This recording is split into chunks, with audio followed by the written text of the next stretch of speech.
Strategy और more importantly market कैसा placed है, इन सब पर बातचीत करने के लिए मोतीलाल ओसवाल एएमसी के एमडी एंड सीईओ प्रतीक अग्रवाल जुड़े हैं, जिनके पास फंड मैनेजमेंट और इक्विटी रिसर्च में 30 सालों का अनुभव है।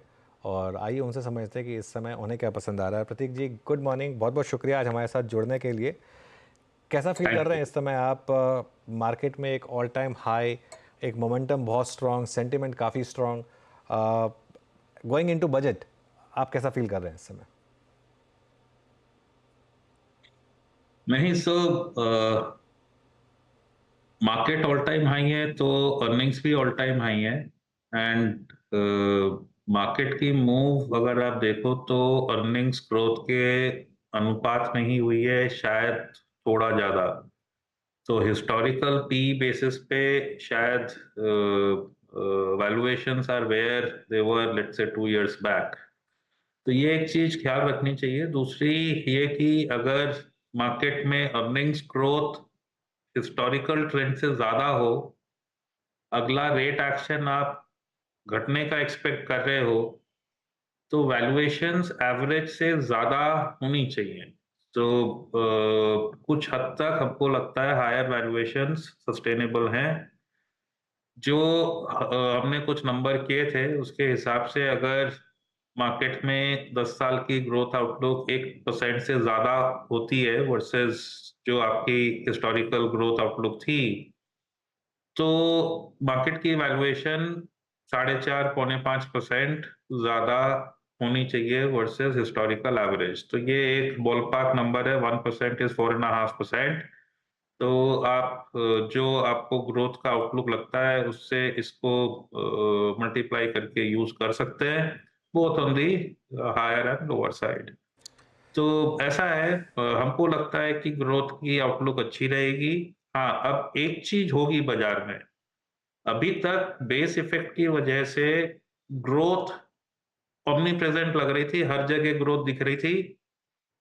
अब काफी बड़े पार्ट में आपको नॉर्मल ग्रोथ दिखेगी, 10%, 8 से 12% लेट से लोअर देन इंडेक्स। तो क्या होगा कि जहां पे ग्रोथ सस्टेन कर रही है हायर लेवल पे, वहां पे मार्केट का कंसंट्रेशन बढ़ेगा और ग्रोथ का प्रीमियम निकल के आएगा।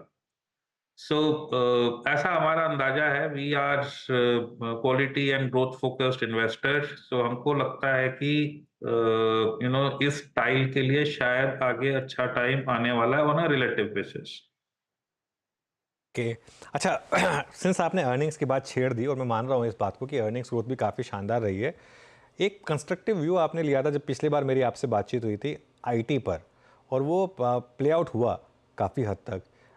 लेकिन क्या यहाँ से अर्निंग्स इम्प्रूव होंगी? अब तक एक चीज़ तो निकल कर आई है कि शायद एक जो अर्निंग्स डाउनग्रेड्स हो रही थी वो आईटी में ख़त्म हुई हो, लेकिन क्या यहाँ से अर्निंग्स इम्प्रूव होंगी? नहीं, आईटी को दो तीन भागों में डिवाइड करें। एक जो न्यू टेक है, we continue to be positive. दूसरा जो बड़ी कंपनियां हैं आईटी सर्विसेज वाली, वहां पे अर्निंग्स ग्रोथ अगर आप देखोगे तो 8 से 11% के बीच की रहेगी, ऐसा ऐसा हमारा मानना है। ये इंडेक्स की ग्रोथ से काफी कम है। ये सेक्टर्स काफी लंबे समय तक ग्रोथ लीडरशिप मेंटेन किए हुए था, अब वो ट्रू नहीं है। और आने वाले पीरियड में ऐसा लगता भी नहीं कि ये वापस से लीडरशिप हासिल कर पाएगा।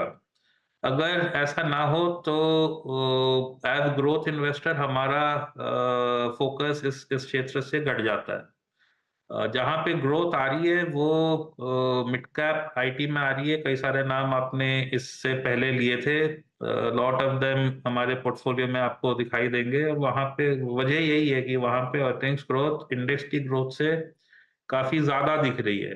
तो हमारा मानना यह है कि जहां अर्निंग ग्रोथ है उसके पीछे पीछे बाजार चलेगी।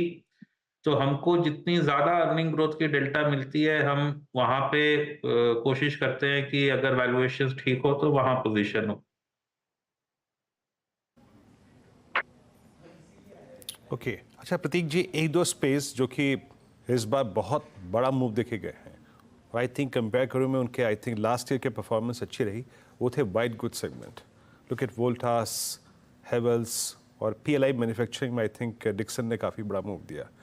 जिस प्रकार के सेल्स वॉल्यूम जनरेट करेंगे, unlikely to be in this I think summer season, आपका take sir white good segment में क्या है इस वक्त? नहीं देखिए, वाइट गुड में एसी में स्टॉक आउट सिचुएशन है, ये जग जाहिर है। जो चीज जग जाहिर है उसका प्राइसिंग बाजार में हो चुकी होगी, और एक छोटे समय के लिए आकलन लगाना खतरा है, मतलब खतरे से खाली नहीं है, क्योंकि हर किसी को दिख रहा है। पर हाँ, जो जो जो लंबे समय की ट्रेंड है वो भी इस स्पेस को फेवर करती है। इंडिया की पर कैपिटा बढ़ रही है, साथ में ग्लोबल वार्मिंग भी हो रही है, तो टेम्परेचर्स भी बढ़ रहे हैं। और जो इस साल देखा वो शायद अब हम हर साल देखें, क्योंकि जैसे-जैसे लोगों की आमदनी बढ़ेगी, उनको कंफर्ट जो चाहिए वो भी बढ़ेगा, और एसीज़ वगैरह जो है वो they provide higher degree of comfort. तो यहाँ पे तो आपको, मतलब एटलीस्ट हमारा मानना है कि with increase in per capita incomes, ये कैटेगरी में ग्रोथ काफ़ी तेज़ी से आएगी। सो आउटलुक यहाँ पे हमारी पॉजिटिव है। ओके, तो यहाँ पे वाइट गुड सेगमेंट में आपका आउटलुक काफ़ी इस वक्त पॉजिटिव है। मीनवाइल अगर आप देखिए निफ्टी आई अच्छा मूव दे रहा है। अच्छा प्रतीक जी, एक और बात,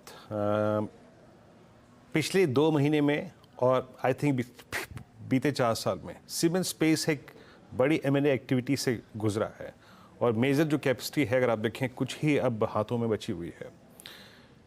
प्राइसिंग मोर और less stable with the positive bias रही है। जिस प्रकार का डिमांड आउटलुक है, आपका सीमेंट पर टेक क्या है? पैसा तो बना है बीते 2 साल में, 2 साल में अच्छा प्राइस टच मिला है आपको। अभी यहाँ से अपसाइड सीमेंट में कितना बाकी है सर? देखो, अगर पिछले 2 सालों में ना पूरा मार्केट ऊपर गया है, अगर आप स्टॉक्स निकालें तो बहुत ज़्यादा स्टॉक नहीं होंगे जो कि नेगेटिव रहे होंगे इस पीरियड में। तो अच्छा पैसा, हम लोग जब कहते हैं तो वो इंडेक्स से अगर ज़्यादा रिटर्न आई तो उसको अच्छा कहते हैं। जो हमारे हिसाब से शायद सीमेंट में प्रायः नहीं हुआ है। सीमेंट का जो क्षेत्र है वहाँ पे हमको लगता है कंसोलिडेशन कंटिन्यू रहेगा। ये हाई वॉल्यूम ग्रोथ वाली स्पेस नहीं है।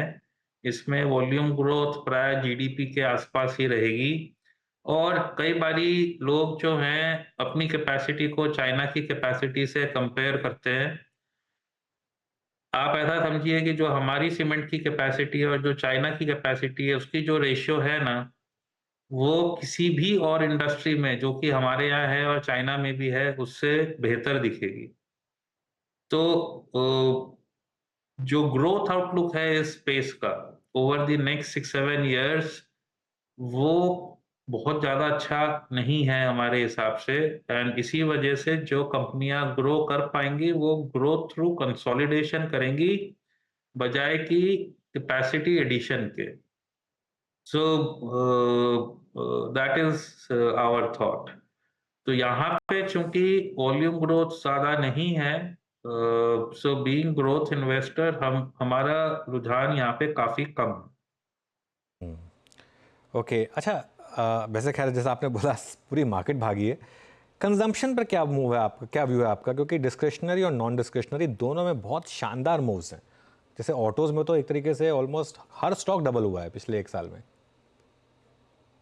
नहीं, सो ऑटो हमारे यहाँ एक्सपोजर था, but it's been a big miss. हम थोड़ा सा आइस वर्सेस ईवी के नैरेटिव में फंस गए।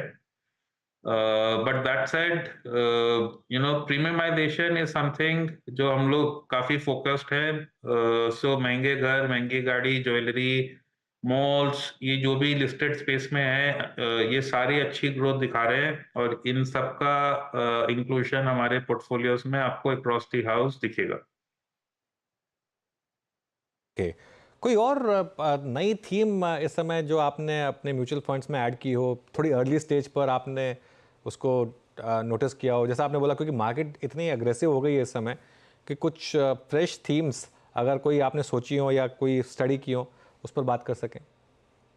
इस पे मंथन चलता रहता है, बट नई ऐसी थीम आई नहीं है।